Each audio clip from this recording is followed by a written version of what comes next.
Actualidad Radio, la información nunca sonó tan bien.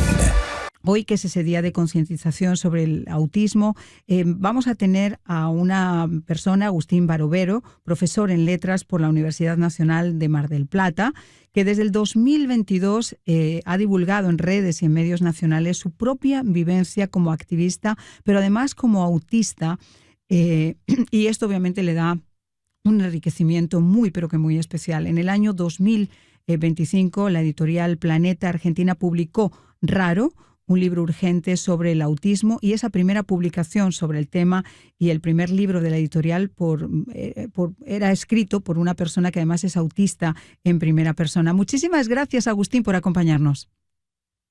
¿Qué tal? Buenas tardes, muchas gracias por la invitación. Oye, llama la atención porque uno pensaría que normalmente, aunque yo sé que dentro del espectro autista hay niveles, por eso se le llama una neurodivergencia, siempre se identifica más con niños, ¿no? Con chiquitos pequeños.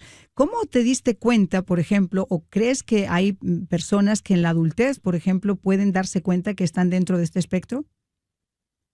Bueno, mi historia justamente tiene que ver con darme cuenta siendo docente en una escuela, investigando a raíz de algunos casos y algunos estudiantes, algunas cosas que ocurrían en el aula. Llegó esta información, empieza a resonarme y averiguo, digamos, todo lo concerniente a un especialista, una psicóloga especialista en diagnóstico de autismo en adultos, y así llego a mi diagnóstico. Eh, Justamente lo más notorio, lo más visible siempre es los autistas, digamos, los niños autistas, porque muchas veces tienen algunas dificultades o algunos desafíos en la escuela y eso aparece en el aula y entonces se busca un diagnóstico, pero las estadísticas de los últimos años arrojan que una de cada 36 personas en el mundo es autista, entonces no hay tanta gente diagnosticada, entonces la mayor parte de personas autistas hoy son adultos que no saben que lo son. ¿Aló? Agustín, parecía que te había perdido. Te quería comentar, ¿cómo te Hola. das cuenta tú? ¿Cuáles son esos detalles específicos que te llevan a ti a investigar más de si puedes tener autismo? En mi caso siempre fue una suerte de sensación, digamos, extraña de no sentir que pertenecía a los grupos de mis amigos y a los grupos en los cuales, digamos, socializaba. Es un poco la sensación común que tienen muchísimos autistas que llegamos a la adultez sin Ujú. diagnóstico y también esta deliberada, digamos, persistente sensación de estar haciendo un esfuerzo por encajar en grupos y que ese esfuerzo nunca llegue a ser suficiente y sentir que estamos justamente tratando de parecernos a otra persona que está muy lejos de lo que somos, aparte de tener a veces hipersensibilidad a algunas cuestiones. Principalmente se dan con los sonidos, en mi caso también los olores y algunos estímulos visuales. Ujú. Ahora, igual que, por ejemplo, cuando hay un niño autista, se le dice que cuantas más terapias le puedas llevar, obviamente más posibilidades tienes de que siga avanzando. En el caso Mm. del autismo ya en un adulto, esas terapias también te pueden llegar a mejorar tu condición, porque además entiendo que esa condición ya en el adulto es una condición mínima, que si no es por una investigación y un detalle previo, hay muchas personas que pueden pasar el resto de su vida a lo mejor sin ser diagnosticados. Sí, y muchas veces con diagnósticos erróneos y siendo medicadas por ansiedad o por depresión, porque justamente al no tener la información de base que les dice que su neurotipo es otro, es decir, que su cabeza, entre comillas, está cableada y funcionando de otra manera, no puede atender esas necesidades y se siente una persona fallada porque no sabe cuáles son justamente sus fortalezas y sus desafíos. En ese sentido, un poco eh, lo que decías tiene que ver con cómo uno llega y esta idea de camuflaje social. Uno Ujú. llega a la adultez, si tiene suerte, camuflando socialmente, pero a costa de un enorme esfuerzo, de un enorme trabajo que es invisible para los demás, pero que acarrea un costo a la salud muy grande. Ahora, yo me imagino que como nos estás comentando, llegó un momento donde empezaste a entender muchas cosas y eso lo plasmaste en un libro, tengo entendido, que se llama Raro, un libro urgente sobre el autismo. ¿Cómo surge escribir el libro y qué fue lo primero que se te pasó por la mente cuando tenías que escribirlo? ¿Cuál era la misión especial de este libro? Fue una propuesta de la editorial. Cuando yo hice mi diagnóstico, yo tengo 39 años, mi diagnóstico fue a mis 35. Cuando empiezo mi diagnóstico, parte del diagnóstico tiene que ver con hacer una especie de raconto de escenas y de cosas que nos han sucedido en el pasado que son condicentes con esta, con esta vivencia, digamos. Entonces uno hace una especie de autorregistro de diario aparte de entrevistas con el entorno, padres, amigos, quien sea, que conduce el psicólogo especializado en autismo para la evaluación. Cuando hago eso, hago un diario muy detallado y cuando eventualmente consigo mi diagnóstico, mi psicóloga hace ya unos años me dice, hay muy pocos adultos autistas hablando de esto, hay muchos que necesitan diagnóstico, que no saben cómo llegar a esto y que no saben siquiera que existe esto. Como contaste esto en lo que escribiste, fue muy interesante, podrías hacer algo para divulgar porque hay mucha gente que lo necesita. Eh, Como el diagnóstico, como nos ocurre a quienes somos Ujú. diagnosticados en la adultez, es realmente una especie de renacer y una especie de segunda oportunidad ahora con el manual de instrucciones que nos corresponde y con el mapa verdadero, digamos, de nuestra cabeza y de nuestra vida y como una especie de recentramiento en quien verdaderamente somos. Muchos autistas, muchísimos autistas que somos diagnosticados de adultos, nos volcamos a dar esa información de la manera que sea. Yo empecé haciéndolo en redes inicialmente, con algunos videos en Instagram. Eso se fue cobrando una Ujú. notoriedad y haciendo mucho más grande de lo que yo pensaba realmente. No dimensiono todavía la cantidad de gente a la que llegan las cosas que hago y mucha gente escribe preguntando a dónde se va. Y eso eventualmente fue una invitación de la editorial a escribir un libro respecto a lo que fue mi trayectoria hacia el diagnóstico, pensando en que no mi vivencia sea interesante porque a nadie le interesa, digamos, mi vida, mi nombre, sino porque eso también puede darle a otra persona un ingreso en decir, ah, bueno, esto que le pasó a esta persona también tiene que ver con mi vivencia y pueda llegar así a otra persona a un diagnóstico. Ujú. Ahora, yo te quiero preguntar algo, tengo que hacer de abogado del diablo, porque cuando se habla, no, es que cuando se habla de estos espectros que son tan complejos a veces a la hora de diagnosticar, y sobre todo en una Ujú. persona como tú, en una persona adulta que ya tiene prácticamente su vida hecha, que ha podido avanzar, que tiene un empleo, que tiene un trabajo, que no tiene visualmente nada que pueda hacerte pensar que realmente está dentro del espectro autista, igual que a los niños les falta la parte visual o, por ejemplo, la forma de comunicarse, de caminar, etcétera, dependiendo de los Ujú. niveles, pero eso es una realidad en los niños. En los adultos es más difícil. ¿Cómo estar seguros entonces de un diagnóstico de autismo en una persona adulta?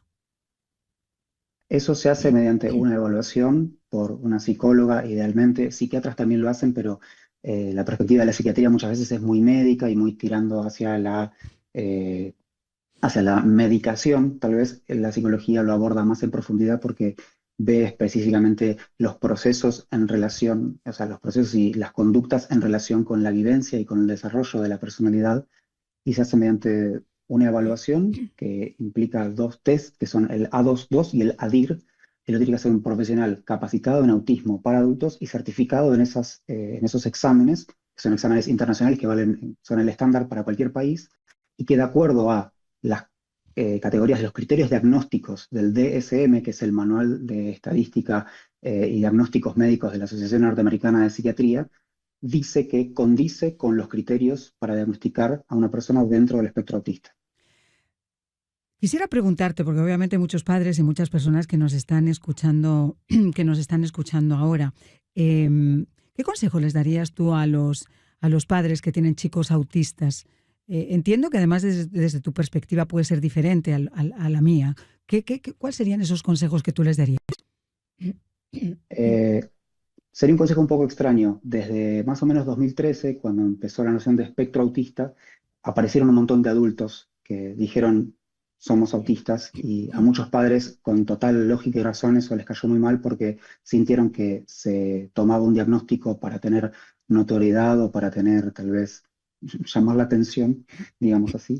Eh, y se entendió eventualmente, con mucho, digamos, fue el cambio de criterio de diagnóstico con esta idea del espectro, que mi neurotipo es el mismo, neurotipo autista, que el de una persona con muchas necesidades de apoyo.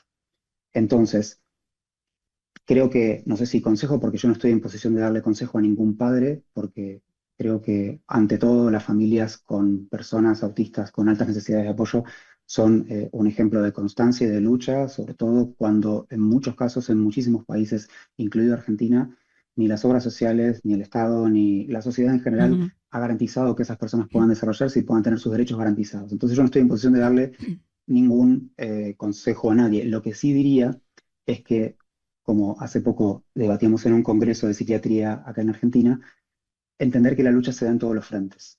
Entender que las voces de adultos autistas hace que lleguen muchas más personas a su diagnóstico y desde ese diagnóstico se conectan con su propia sensibilidad, con su propia vulnerabilidad y se entienden iguales, se entienden parecidos a esa persona que tiene muchas más necesidades de apoyo y que está en una posible zona de riesgo o con posibilidades de caer en la marginalidad si algo de su vida peligra. Entonces creo que mi deseo más que nada sería algo que tienda a la empatía y a la unión y a la divulgación, que me parece que va a redundar en que muchas más personas estén informadas y empatizadas y se solidaricen con esto que es justamente lo pendiente, Pasa que incluir a las personas que han sido postergadas. la información nos la dan como a cuentagotas. Yo no me puedo imaginar que en una época donde la inteligencia artificial, donde la gente está a punto de viajar y vivir en las estaciones espaciales internacionales, todavía no se Mm. haya dado una razón a este espectro. Que si se habla de diagnóstico,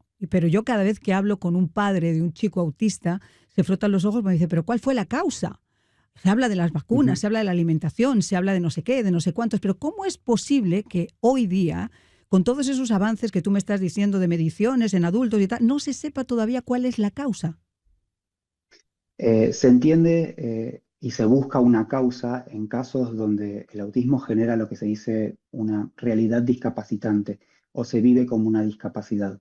Se entiende, y la neurología y la psiquiatría han avanzado en este sentido, que es algo genético y que no es hereditario 100%, pero, por ejemplo, mis padres, sin estar Pero diagnosticados, ¿cuál porque es el son gen? personas de Porque yo he 70 hablado años, con especialistas genéticos y ujú, dicen que no es algo que se pueda determinar. No hay nada genético que te pueda decir tú vas a tener, igual que te pueden decir vas a tener un niño con síndrome de Down porque tienes un... En el caso del espectro del ujú. autismo no hay nada genético. Es más, hay niños que nacen No, perfectamente bien y, por ejemplo, con una reacción de una vacuna, y ojo, yo no estoy diciendo que tenga que ver con la vacuna, pero la razón por la que muchos padres lo identifican con las vacunas es porque eran niños total y absolutamente normales, sanos, vivos, que reaccionaban a todos los estímulos y de repente, después de una trifásica de 3 vacunas juntas, resulta que esos niños se levantaron siendo niños diferentes.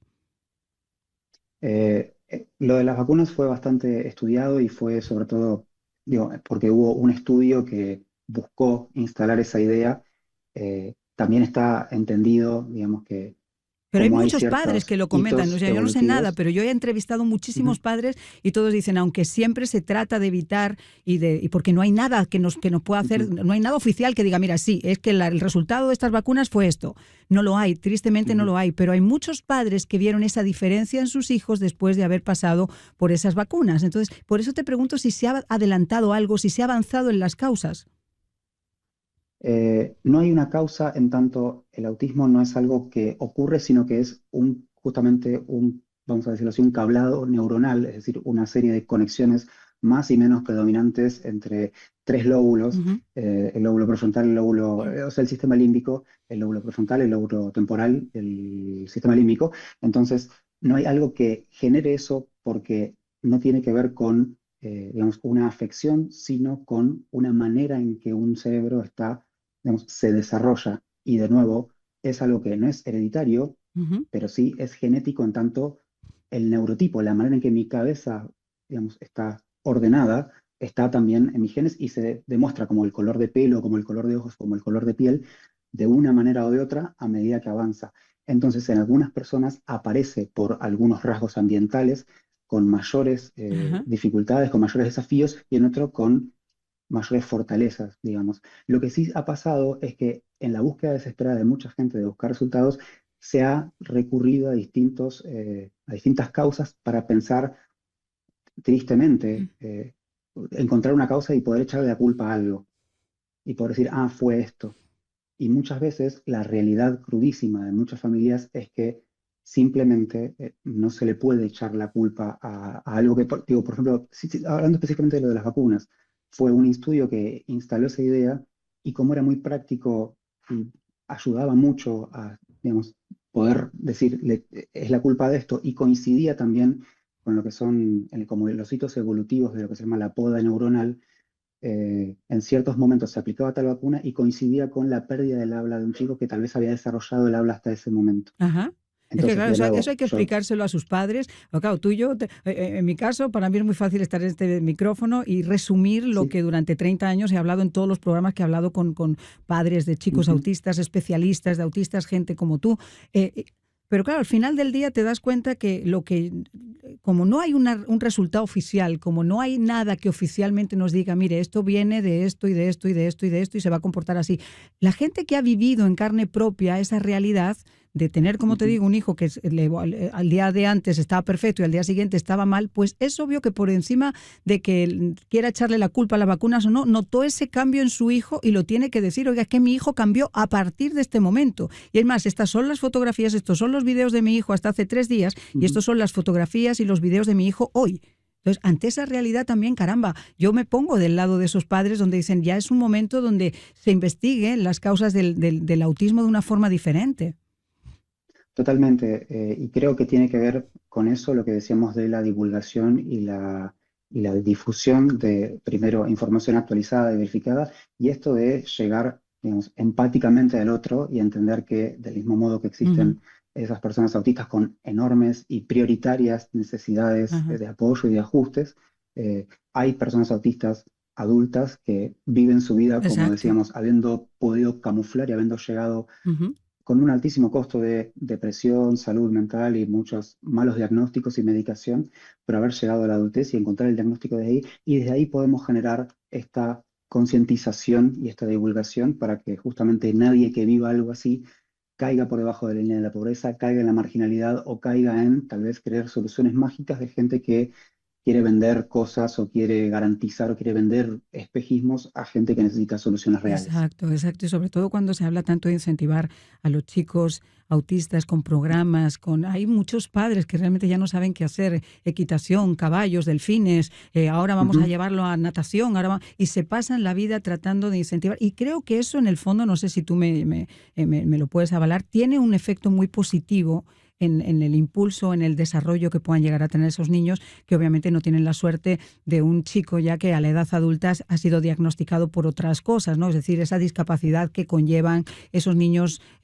a temprana edad no lo tiene obviamente un adulto, ¿no? Pero Por es supuesto. curioso, es una cuestión extremadamente curiosa. Fíjate, el otro día hablaba con una mamá que tuvo gemelos. Y los dos gemelos, los dos gemelos tenían autismo y decía, me hice todas las pruebas genéticas que se te pueda llegar a ocurrir. Los he llevado a 400 sitios. No tiene nada que ver con la genética. Entonces no saben, no tienen idea de por dónde.